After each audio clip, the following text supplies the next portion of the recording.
թիվ 581-518 քրեական վարույթից, որի Գաբրիելյանի մաս անջատված վարույթին թիվ 622-697 համար շնորհելու և նախաքննություն շարունակելու համար։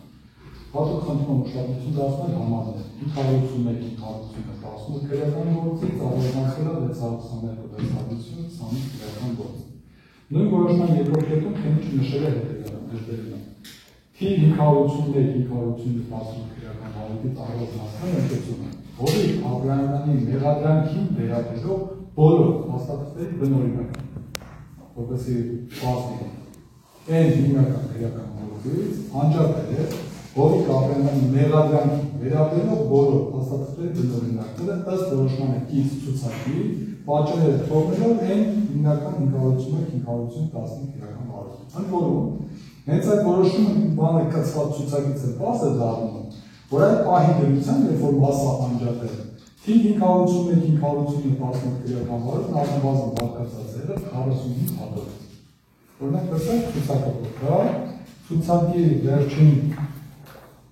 էջում այստեղ գրած է թիվ 581-518 քրեական վարույթը 47 հատորից։ 47 հատորից անջատված փաստաթղթերի ցանկ, այսինքն 47 հատոր է պայման ունեցել այն, դրանից անջատել է, անջատված վարույթի մասերը ընդամենը 29 է։ Այսինքն 18 հատոր, 29 հատոր, 29 հատոր, այսինքն ինքը 47 հատոր է պայման ունեցել, որոշումով 47 հատորից առանձնացնում է փողոց, իր պատկերացման հորի Գաբրիելյանի մեղադրանքի վերաբերող, և 47-ը կրճատում դարձնում է 29 հատոր։ 18 հատոր չի կցում ես քրեական գործին և դատանը չգիտի այնտեղ ինչ կա, մենք չգիտենք այնտեղ ինչ կա։ Հիմա պետք է հասկանանք, դա որքանով օրինական և հիմնավոր և որքանով կարելի է այդ պայմաններում արտադատականություն ակնկալել։ Դժվար է պատկերացնել, թե ինչ չափանիշներով ղեկավարվելու է քննիչ այդ 47 հատոր նյութերից առանձնացել բացառապես 29 հատորը և դրանք տրամադրել պաշտպանության կողմին։ Եվ ինչպես է որոշել, որ մնացած նյութերը պաշտպանության կողմի համար կարևոր չեն և դրանք չպետք է օգտագործվեին պաշտպանական նկատառումներով։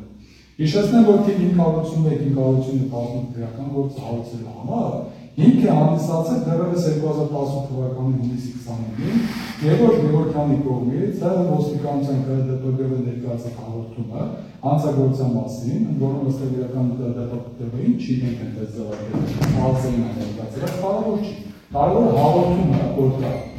Այս հաղորդումով է սկսել այս վարույթը։ Ընդգծում եմ, պատվաժանական 581-518 քրեական գործը հարուցվել է 2018 թվական։ Հարուցվել է Գևորգյանի հաղորդման հիման վրա նախապատրաստված նյութերով։ Ինչ էր ասում Գևորգ Գևորգյանը։ Գևորգ Գևորգյանը ասում է, որ նախին վարչացած Հորիկ Աբրահամյանը իրեն պատկանող ավազատիկ սփռենգերություն իրենց խլելու եղանակով ունեզրկել է եւ առաջինից պայից սկսած ասել են, որ Հովիկ Աբրահամյանի վերաբերյալ հարույթն է։ Հիմա այս մասով են հարուցել են, քրեական գործ են հարուցել, Հովիկ Աբրահամյանի վերաբերյալ քննել են գործը, հարուցելուց հետո նրան մեղադրանք են առաջացել նույն ավազատիկի մեղադրանքով, որպես պաշտպանական լիազորությունների անցում, 6 տարի, 7 տարի ստորագրություն չեղանան մասը խափանիջոցով սպահպանել են, հետո շարունակել են ըստ էության մեկ այլ մեղադրանք են նրան ներկայացրել, հետո մեկ այլ մեղադրանք են նրան ներկայացրել, վերջնական մեղադրանքում նորից այդ ավազատիկի մասով իրավիճակը կա մեղադրանքը։ Հիմա այս գործում վերաբերյալ ասենք, եթե Հովիկ Աբրահամյանը վերաբերյալ այս մեղադրանքի շրջանակում, տեսեք, շատ պարզ պետք է լինում, էլի քրեական գործը որ հարուցվում է, օրենքը ասում է դու տալիս ես սահմանները նախաքննության, թե ինչ սահմանով պետք է քննություն անել, ինչ դեպքի կապակցությամբ։ Այն դեպքը, որի կապակցությամբ քննություն արել են, հիմա մեղադրանք կա։ Հովիկ Աբրահամյանը այդ դեպքում մեղադրվում է։ Հիմա դու եթե դեպքում նախաքննություն արել ես, ինչքան ես լայնացել, ինչքան ես փոքրացել, ավելի իրավունք չունես, չէ՞ անել, օրենքը ասում, ասում չես կարող, եթե նոր գործը այլ դեպք ես հասանել, պետք է բարի նախաձեռնես, քրեական գործ հարուցես նոր։ Հիմա դու սա ես քննել, նորից դրա շրջանակում օրինակ Հովիկ Աբրահամյանի վերաբերյալ դա փողերը լվացում ես հարուցել, կցել ես գնացել ես այս գործի։ Մի հատ էլ պաշտական, չգիտեմ, դիրքի չարաշահում ես հարուցել, մի հատ էլ կցել ես այս գործին։ Եվ ինչ արել ես, իր վերաբերյալ քննելով եկել ես հասնել ես վերջի կետին ու դրա կապակցությամբ մեղադրանք ես ներկայացրել։ Դա ոնց որոշեցի, Բոլոր Հովիկ Աբրահամյանի վերաբերյալ քննում էի, այս գործը դեպքերով քննում ես, հիմա դրանք իր մեղադրանքի վերաբերյալ չեն։ Ոնց կարող է քննիչ դեռ որոշի։ Հետևաբար մենք ինչ ենք ասում, ասում ենք քննիչը մեր փոխարեն չի կարող որոշել, օրինակ պաշտպանը երբ որ կարծում է այդ քրեական բարույթի նյութերը, օրինակ այդ փաստաթուղթը պաշտպանական նկատառումով օգտագործել է, թե չէ։ Օրինակ օրենքը մեզ իրավունք չի տա, չէ՞ մենք այդ 47 հատորից ընդրենք քննիչի համար, թե որոնք են իր համար մեղադրող ապացույցները։ Չէ՞ չի տալիս, ասես դու ես որ քննիչի փոխարեն որոշես ինքը ինչ նյութեր պետք է գնահատի մեղադրական, թե չէ։ Բայց քննիչը ամենայն հարգանքով անձին չէ գրավել, սուբյեկտային առումով ով է ինչ իրավունք ունի փոխարեն որոշի ես ինչն է որպես պաշտպանական ապացույց օգտագործելու եւ ինչն են կիրառելու։ Ինչ պետք է իրան գնային մենք ասենք հետո ինչ պլաններ ունենք, ինչ մարտավարություն ունենք, կամ ինքը ով է սուբյեկտը իրավունք ունի դες բանալու։ Իսկ դատարանի փոխարեն ինքը կարող է որոշի, որ օրինակ դրան արտադրության իրականացման համար բավարար է։ Այդ օրինակը միշտ բերում է, նորից եմ ուզում բերել։ Եկեք պատկերացնենք շատ մեխանիկական բան եմ ասում, շատ հասարակ բան եմ ասում։ Պատկերացնենք, որ քրեական գործում չարկա է 8 ապացույց։ Այս 8 ապացույցից պայմանական 3-ը մեղադրող են, պայմանական։ Այն 5-ը արդարացնող են։ Եթե 8 ուղարկում են դատան այդ 8 ուսումնասիրում, ասում է չէ, պետք է արդարացնել։ Բայց երբ որ քննիչը որոշում է, որ 8-ից 3-ը առանձնացնում է մեղադրող են, ուղարկում է դատանը 5-ը չի բերում, դատանը չի տեսնում դա։ Մենք չենք տեսնում դա, որտեղ նախաքննության գաղտնիքները, դատան այդ 3 ապացույցը շրջանակում են, ըստեյություն մեղավոր է։ Հիմա արդեն դատական ակտ է լինի, եթե կտրվենք այն իրականությունից, որ դուք ինչ ունեք, այն ինչ ունեք, դրա շրջանակում կարող է արդարալ։ Բայց իրական օբյեկտիվ իրականության մեջ դա արդար է, թե ոչ, իհարկե արդար չի։ Սա ընդհանրապես մանիպուլյացիայի արդյունքում դատանի առջև դրեց են այնպես նյութեր, որոնք որ դատանները բավարար են։ Բայց սա միայն ապացույցներին չի վերաբերում։ Մենք վիճակում ենք ամբողջ դատավարական, քրեադատավարական օրինականությունը այս գործի։ Եվ ասում եմ ես, իմ գործընկերներն են պնդում, որ առաջին իսկ կետից սկսա, այս քրեական գործ ամբողջությամբ ապօրինի է։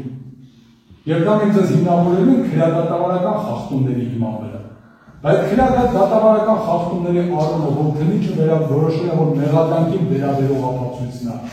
Իսկ այդտեղ բացատրողը օրինակի համար չգիտեմ, օրինակ բերեմ, մի հատ օրինակ։ Այս հաղորդումը ո՞նց է հասել օրինակի համար գլխավոր դատախազությունը։ Գլխավոր դատախազությունը հանձնել է ոստիկանություն, բայց քրեական գործում չկա։ Չկա այդ փաստաթուղթը։ Բավարար չկա այս փաստաթուղթը, մենք ո՞նց իմանանք, որ այս հասել է օրինական ճանապարհի դատախազությունը։ Ամենահասարակ օրինակը դրեց, այդ օրինակները բազմաթիվ են։ Հիմա ես ասում եմ, որ մեղադրանքին վերաբերող, Հովիկ Աբրահամյանին վերաբերող բոլոր փաստական տվյալների ապացույցները չեն կցվում։ Դրանք պետք է կցվեն, եւ այս առումով էլ պատասխանատվական։ Տեսեք, ի սկզբանե եթե սա չափահոսի, խախտվելու է օրինականության, հասարակության սկզբունքները, ինչպես նաև արդար դատականության, պաշտպանության իրավունքները։ Վերջին ինչ որոշում եք կայացնել, ինչպես նշեցի, օբյեկտիվ իրականության մեջ դա չի կարող լինել արդարացի եւ օրինական դատական։ Որտեղ լինելու է քննիչի սուբյեկտիվ ընկալումների արդյունքում գուցե իր ընկալման միայն մեղադրական թեքում ունեցող ապացույցների հավաքը, որը ներկայացել է դատարանին, եւ դատարանը չի կարողանալ այս գործը լրիվ օբյեկտիվ բազմակողմանի քննության առարկա դարձնի, պաշտպանները չեն կարողանալ գործում առկա բոլոր նյութերի հիման վրա այս պաշտպանություն իրականացնել, կարողանալ է արդարադատության ձևականություն։ Եվ այս իմաստով է, գուցե նույնիսկ թյուրիմացություն է, եկեք պատկերացնենք, որ քննիչ շատ բարդ չի աշխատել, որևէ դիտավորություն չի ունեցել, բայց թյուրիմացություն է ունեցել։ Օրինակ համար իր պատկերացման կոնկրետ փաստաթուղթը չի վերաբերում, մեր պատկերացման վերաբերում է։ Մենք հիմնավորում ենք դատանը գտնում է, որ հիմնավոր է։ Ինչ, այսինքն մենք պետք է ընդունենք քննիչի անսխալականության սկզբունքը, իսկ ով անսխալ։ Քանի դատական ակտեր են, որ քննիչի գործողությունները սխալ են դարձել, ավելին ասենք դատարանները արդարացրել են մեղադրողի հաստատած մեղադրական երկրորդացումների պայմաններում, այսինքն այս սխալը միշտ կա, սա պրոցես է։ Բայց մենք ինչի պետք է ընդունենք առաջին իսկ կետից սկսած, որ քննիչը ամբողջությամբ վերաբերելու նյութերը դրել է, ցած փակ աշխարհը ոչ մեկը չտեսելով թե ընտելի չկա։ Հետևաբար այս ամբողջի հիման վրա պատվաժան դատարան միջնորդում է Հեղինակորուպցիոն կոմիտեի պահանջարկի 501, 518 քրեական բարույթի բոլոր նյութերը Դրանք գցել առանձնացված թիվ 622-655 քրեական վարույթին եւ դրանք ամբողջությամբ ներկայացնել պաշտպանության կողմից անընդհատման։ Հենց այստեղ է նորից հիշեցնել, որ մենք ունենք միջոցներ քրեական նկատողի դատավորների հիման վրա, բայց դրանք առավել հիմնավոր կարող ենք ներկայացնել եւ գուցե նաեւ այլ երկրով ներկայացնել, այս ամբողջ նյութերը ծանոթանալուց հետո եւ դրան հիման վրա մեր եզրանները կառուցելու հենքով։ Այս առումով նորից ընդգծում եմ, որ հանդարտ տպավորություն չլինի, մենք ասում ենք միջև այն պահը,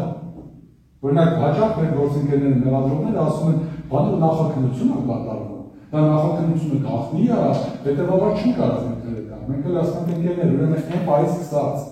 երբ որ մաս է կանջատել, այդ գործը դրանից հետո կատարված գործողությունը պահի ձեզ։ Բայց այն մաս անջատելու պայմանությամբ այս գործի վերաբերյալ նյութերը դու պետք է կցես այդ գործի։ Սա մեզ հասանելի է օրենքով, դրանից հետո քո նախաքննական գաղտնի կտար պահի։ Բայց մի հատ կարևոր բան ասեմ։ Տեսեք, քննիչը որոշման մեջ նոր վարույթ անջատելու մասին որոշման մեջ նշել է, թե իբր այդ մաս անջատելը չի կարող բացասաբար անդրադառնալ վարույթի արտադրության վրա։ Ինչա նման բաներ է, որովհետև սա օրենքի պահանջն է, օրենք ասում է տեսեք։ Քրեական գործը քննում է, հենց որոշիչ մաս անջատել, պետք է առաջին հերթին գնահատել վարույթի արտադրության վրա կազմի, թե չի ազդի։ Եթե կազդի, չանջատես։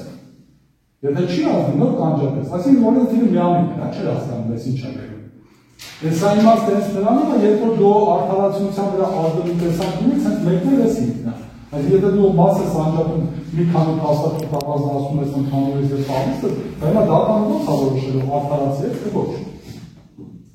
Եվ այս տեսանկյունից եւս այս միջնորդությունը ներկայացնում է։ Այստեղ հատորների քանակները ձեր թույլտվության ճշտեն երկու հատոր պատրաստել։